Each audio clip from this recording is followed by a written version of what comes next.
ನಮ್ ಗೊಡಚೇನಮಲ್ಕಿ ಒಳಗ ನಮ್ಮ ಟೂರಿಸ್ಟ್ ಊರ್ ಇರೋದ್ರಿಂದ ನಮ್ಮ ಶಾಲೆ ಆ ಮಾರ್ಕಂಡೆ ನದಿ ದಂಡೆಯಲ್ಲಿ ಈ ಒಂದು ಶಾಲೆಯನ್ನ ಹಾಕಿಕೊಡ್ರಿ ಅಂತ ನಾವು ನಮ್ಮ ಸಾವುಕಾರಿಗೆ ಹೇಳಿದಾಗ ಅವರು ಪ್ರತಿ ಸಲನು ಬಹಳ ಖುಷಿಯಿಂದ ನಮಗ ಶಿಕ್ಷಣಕ್ಕೆ ಬಹಳ ಮಹತ್ವ ಕೊಡ್ರಪ್ಪ ನೀವ ಅದ ಮುಖ್ಯ ಐತಿ. ನಮ್ಮ ಹಿಂದಿನ ಪೀಳಿಗೆ ಎಲ್ಲ ಮುಂದೆ ಬರಬೇಕು, ಶಿಕ್ಷಣ ಮೇನ. ಅದಕ್ಕಾಗಿ ನೀವು ಈ ಶಿಕ್ಷಣ ಬಗ್ಗೆ ಕೇಳೋದ್ರಲ್ಲ ನನಗೆ ಬಹಳ ಸಂತೋಷ ಆಗತ್ತೆ. ನಿಮ್ಮೂರಿಗೆ ಹಾಕಿ ಬಿಡ್ತಾನೆ ಅಂತೇಳಿ ಈ ನಮ್ಮ ಡಾಕ್ಟರ್ BR ಅಂಬೇಡ್ಕರ್ ವಸತಿ ಶಾಲೆ ನಮ್ಮೂರಿಗೆ ಶಾಂಕ್ಷನ್ ಮಾಡೇ ಬಿಟ್ರು. ಸೇಲ್ ಶಾಂತಿನಾಥ ಹೋಲ್ಸೇಲ್ ಬಜಾರ್ ಕೊನ್ನೂರಲ್ಲಿ ಭಾರಿ ಧಮಾಕ ಸೇಲ್. ಈ ಆಫರ್ ಕೇವಲ ದಿನಾಂಕ 20ರವರೆಗೆ ಮಾತ್ರ.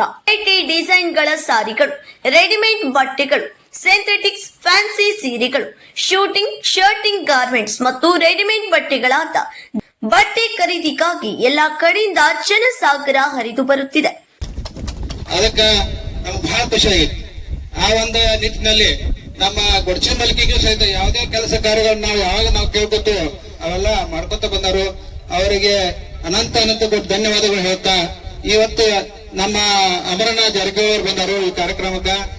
ಅವ್ರಿಗೂ ನಾವು ಅತಿ ಸಂತೋಷದಿಂದ, ಯಾರು ಕೂಡ ವಂಚಿತರಾಗಬಾರದು, ಪ್ರತಿಯೊಬ್ಬರು ಶಿಕ್ಷಣವಂತರಾಗಬೇಕು. ಗೋಕಾವಿ ನಾಡಿನಿಂದ ಹಲವಾರು ಒಳ್ಳೊಳ್ಳೆ ಅಧಿಕಾರಿಗಳು ಹೊರಗೆ ಬರಬೇಕು, ಸುಸಂಸ್ಕೃತ ವ್ಯಕ್ತಿಗಳು ಹೊರಗೆ ಬರಬೇಕು, ಶಿಕ್ಷಣದಲ್ಲಿ ಕ್ರಾಂತಿ ಆಗಬೇಕು ಅನ್ನುವಂತ ಒಂದು ಕನಸನ್ನು ಕಟ್ಟಿಕೊಂಡು ಮಾನ್ಯ ಶಾಸಕರು ಈ ಭಾಗದಲ್ಲಿ ಒಂದು ಉತ್ತಮವಾದಂತಹ ಅಭಿವೃದ್ಧಿ ಕಾರ್ಯಗಳನ್ನ ಮಾಡ್ತಾ ಇದ್ದಾರೆ. ಇನ್ನೊಂದು ಉದಾಹರಣೆ ಅಣ್ಣವ್ರ ಅಂತಂದ್ರೆ, ಸುಮಾರಾಗಿ ಸಮಾಜ ಕಲ್ಯಾಣದಿಂದ ಈ ವರ್ಷ ಸುಮಾರಾಗಿ 10 ಕೋಟಿಯಷ್ಟು ಅನುದಾನಗಳನ್ನ ತಂದು ಈ ಬಹಳಷ್ಟು CC ರೋಡ್ಗಳನ್ನಾಗಿರ್ಬಹುದು, ನೀವೆಲ್ಲ ಪುಣ್ಯವಂತರ ಅಂತ ನಾನು ಹೇಳಿಕ್ ಬಯಸ್ತೇನೆ. ಇಂಥ ಸಂಸ್ಥೆ ಎಲ್ಲ ಊರಾಗ ಕಟ್ಟಕ್ ಆಗೋದಿಲ್ರಿ. ಇಂಥ ಸಂಸ್ಥೆ ಎಲ್ಲ ಊರಾಗ ಮಾಡಕ್ ಸಾಧ್ಯನೇ ಇಲ್ಲ. ಯಾಕಂದ್ರ ಇವು ದೊಡ್ಡ ಸಂಸ್ಥೆಗಳು ಮತ್ತು ಆಯ್ಕೆ ಆದಂತ ತಾಲೂಕುಗಳಿಗೆ ಕೊಡ್ತಕ್ಕಂಥದ್ದು. ಅದಕ್ಕೆ ಅಂಬೇಡ್ಕರ್ ವಸತಿ ನಿಲಯ ನಿಮ್ಮೂರಿಗೆ ಬೇಡ ಮತ್ತು ಕೋನೂರವ್ರಿಗೆ ಬೇಡ ಕೊಡಕ್ ಆಗೋದಿಲ್ಲ, ಬಾಜುಕ್ ಆದ್ರೆ ನಿಮ್ಮೂರಿನ ಭಾಗ್ಯ ಅಂತ ನಾನು ಹೇಳಿಕ್ ಬಯಸ್ತೇನೆ. ಅದಕ್ಕೆ